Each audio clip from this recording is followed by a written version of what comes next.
Sorry म्हणायचं. Sorry म्हणायचं, पण ते शब्द म्हणून नव्हे, तर मनापासून. कारण काही चुका अशा असतात ज्या शांततेत केल्या जातात, पण त्याची जखम खोलवर राहते. सॉरी म्हणणं म्हणजे स्वतःला लहान करणं नाही, तर नात्याला मोठं करणं असतं.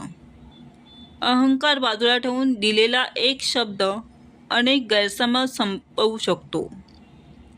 चूक मुद्दामन केली नसेल तरी तिचा परिणाम समोरच्यावर झाला असेल तर जबाबदारी स्वीकारणं गरजेचं असतं.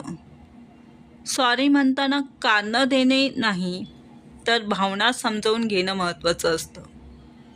काही वेळा सॉरी उशिरा येतं, पण ते उशिरा का होईना खरं असावं. नात्यामध्ये परफेक्ट असणं शक्य नसतं, पण प्रामाणिक असणं नक्की शक्य असतं.